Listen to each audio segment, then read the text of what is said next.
Have you been thinking about moving to Arizona, but you're not sure if you can handle the unrelentless heat of the summer or the scorpions and rattlesnakes? Well, in this video, I will give you the 10 worst things about living in the state of Arizona. So don't move here in Arizona if you can't handle these 10 things.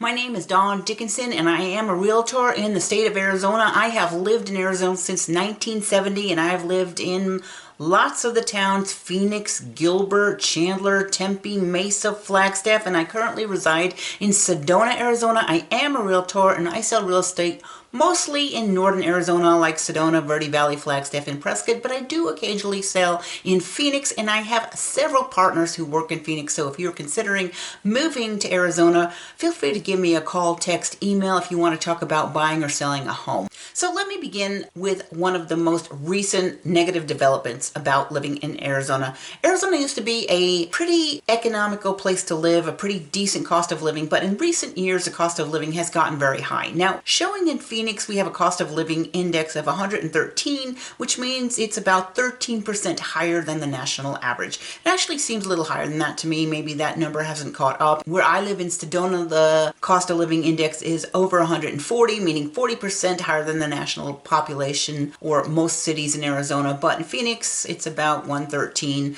and so probably very similar to the Valley of the Sun. But the median list price of homes for sale in Phoenix has gotten to $585,000, and that is quite high. The median rent price in Phoenix is $2,500. So people coming here thinking, oh, this is a cheap place to live, that hasn't been the case in at least over a decade. So if you're thinking you're going to live in Arizona because it's economical, you might want to rethink that assumption. Number two is probably the reason that would keep most people out of Arizona is it is extremely hot in the summertime. Record high in the Phoenix area temperature. I was living in 1989 I think it was 1989, but in the 1989-1990 time frame, 122 degrees. Lake Havasu City once recorded 128 degrees. Now that is, of course, the record high, but it's not common for temperatures to reach 100 degrees in Phoenix area around late April, early May, and it will remain hot until possibly Halloween. So again, April, May, you're starting to reach 100. By late June, you've really crossed the threshold of high temperatures. It could be 110. It can be 110 degrees or over 110 degrees for months at a time. You know, late June all the way to mid-August, not uncommon to see temperatures 115, 116, 119, 118 for days on end. So if you can't stand that high temperature, you probably don't want to move to Arizona. Now, there are parts of the high country where I live in Sedona and in Flagstaff where it doesn't get that hot, but if you're living in any place like the Valley of the Sun, even Tucson, Yuma, Lake Havasu City, Laughlin, Bullhead City, all those areas are extremely hot, and they're going to be very hot for the entire summer. Okay, number three is we do have issues with critters and bugs. So you will see stuff like scorpions, rattlesnakes, snakes, javelina, bobcats, mountain lions, bears, and just last year there was a fatal bear attack in the Bradshaw Mountains by a black bear.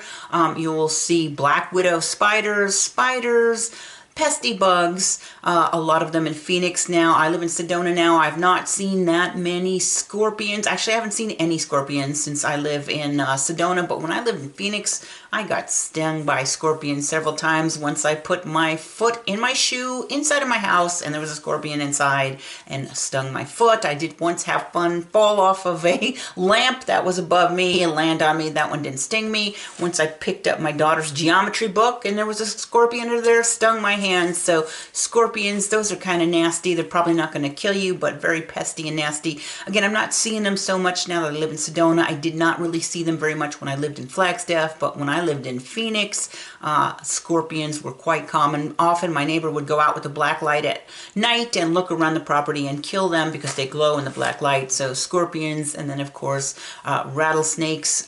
Again, you'll see those more often in Phoenix, but here in Sedona I have seen snakes. I had one in my garage once difference. So maybe not as many rattlesnakes up here, but definitely not immune to rattlesnakes in the northern half of the state either. So if you don't like that, in the northern half of the state in Sedona, I do see a lot more mice, pesky mice, pack rats, that kind of thing. So if you don't like those type of critters, beware of moving to Arizona. Okay, issue number 4 is Arizona has just become very crowded. It was not very crowded when we moved here in 1970, but the population has exploded.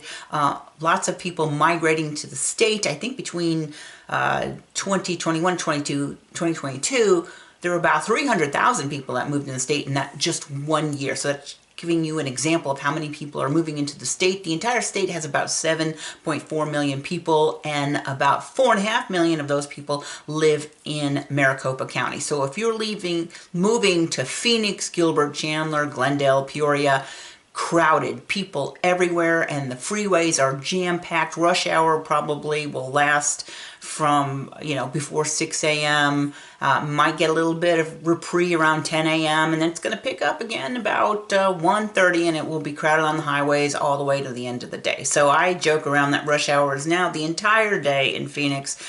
Too many cars on the highway, too many people trying to buy a house, and that's why house prices have gotten so high. So it's just too crowded. The other problem with the immense crowds that have become in Phoenix area is if you want to go, for instance, if you want to go to the lake for a nice Saturday afternoon in the summertime, you might show up at the lake at 8 o'clock and you're ready to launch your boat, and the boat launch is closed because there are too many boats on the water, and you have to wait and see if you could put your boat on a little bit later. So crowded, recreation areas are crowded, housing crowded, everywhere you live is crowded. Now where I live in Sedona, not nearly as crowded, except in Sedona we have a different issue. We have 2 to 4 million tourists coming in every single year to a town that has about 10,000 residents. So we have a little different crowding problem in Sedona. Flagstaff, again, not as crowded as Phoenix, but way more crowded than when I lived there in the 1990s. Probably about 75,000 residents in Flagstaff now. So the state is just growing in population, and with that you have like the growing pains of having not the proper infrastructure for that many people. So just keep in mind that Arizona has become crowded, not what it used to be, not the wild, wild west of low populations that we once had in Arizona. Now, number 5, I'm going to put weather. But we already talked about the hot weather, the extreme hot summertime, especially in the lower elevations. That is always an issue. You do get snow in the high country, and sometimes you get a lot of snow. Last year, Flagstaff had quite a bit of snow.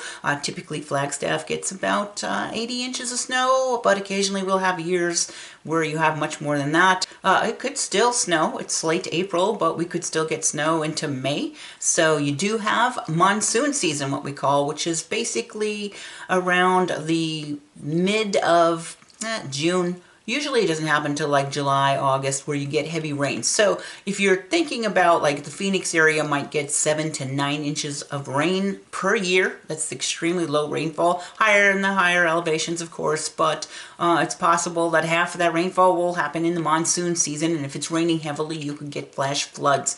Every year you have a problem where you have a flash flood. Somebody drives up to the riverbed and thinks, I'll cross this, and then they cross and get washed down the river, and their whole car full of people will die. So you do have the flash floods to worry about. You have possibility of forest fires or brush fires in the desert. You have the dust storms of the haboobs that are very annoying if you're in Phoenix, say, in your backyard and a dust storm comes, you better go inside because it's hard to breathe and you get like hit by all these tiny sand pellets. It's very annoying. If you're out on the road driving in a dust storm, it's very hard to see, very difficult visibility, and you could get into a car accident. So the dust storms, the unpredictable winter dust storms, of course, are coming from the heavy winds.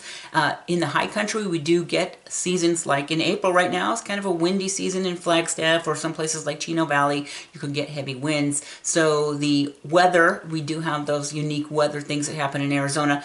don't get stuff like earthquakes or tornadoes very often. Now, I don't want to say it's never happened. Extremely rare to get that type of weather phenomena in Arizona, but you do have the other things like the dust storms, the flash floods, and the hot summers. Number 6 is traffic. I did touch on the traffic, but if you're living in metropolitan Phoenix and you're thinking, oh, I'll buy a house in Chandler and I will commute to Scottsdale, you better think again about that. The reason you might consider that, say, is Chandler Gilbert has more affordable housing and Scottsdale is quite expensive. So you think I'm just going to do the commute? Well, that is going to be very difficult for you. It'll probably take you, and could take you, an hour each way to go to work. So heavy traffic all day long on the freeways or the surface streets in Chandler can be very frustrating just to get around town. And then if you live in Phoenix and you're thinking, it's Friday and I'm going to go to Flagstaff for the weekend in the summertime, the traffic leaving Phoenix on Interstate 17 can be very heavy. You can encounter accidents and it can take you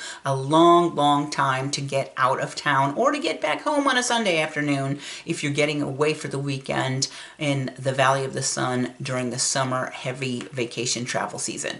That brings me to number 7. There are some areas of Arizona that just aren't really that safe. Now, I checked a website that I often refer to called niche.com this morning, and it gives Phoenix overall a crime rate score of about a C-. The same thing with Tucson. There are some cities that are much better rated. I know Gilbert rates a B.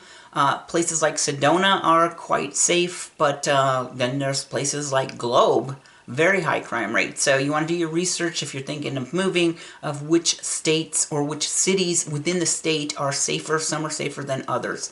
Okay, number 8, there's a very disturbing thing that I have seen every single summer since my family lived in Arizona, is that every summer you're going to have a lot of child deaths because of drownings, and because people will leave their child in the back of the hot car and forget they're there, and a child could drown or die that way. So that's very sad. Drownings will happen when kids are, crawling around and they somehow make it into the backyard and fall into the swimming pool and drown. That happens way too often in the summertime. And then sometimes when people are busy, they will maybe head to work and forget they were supposed to stop at the daycare and leave the kid in the car, or they'll come home and they'll be putting groceries away and they'll forget about the kid in the car, and 2 hours later the car gets very hot inside and they find the child has passed. So if you're thinking of moving to Arizona, just keep that in mind. A very tragic situation that happens every single summer with child deaths. Okay, number 9 issue. I'm not going to go into detail about this, but we are a border state. So every year we have a lot of problems just because the border of Mexico. We have people disagreeing how to do it. First we're going to put up a fence, then we're not going to put up a fence. Then we put all these shipping containers out, and then we take away the shipping containers, spend millions of dollars on the border, and yet the issue never seems to get resolved. So just keep that in mind. We are a border state, and that does present a lot of unique problems. And number 10 is we seem to have a problem in recent years with the election integrity in this state. We've had problems with the voting machines malfunctioning during the election. We've had problems with the lines being so long that not everybody in line gets to make it to the polls. We've had problems with counting and recounting in different counties. So if you are needing very solid election integrity, we seem to have been struggling with that in Arizona the last couple of years. So that's it. My name is Dawn Dickinson. I am a realtor in the state of Arizona. If you have a question about buying or selling real estate, my contact information is always in the description below. I have lived in the state of Arizona since I was a little girl. My family moved here in 1970, and that's how I feel like I have a pretty good grasp on the pros and cons of living in the state. I have lived in the towns of Gilbert, Chandler, Phoenix, Tempe, Mesa, Flagstaff, and I currently live in Sedona, Arizona. If you find this information helpful, please do me a favor and hit the thumbs up, and also consider subscribing to the channel. I post mostly videos about living in the northern half of the state of Arizona, but I also do topics and videos about the entire state and about real estate in general. I hope to see you back here again in my next video next week.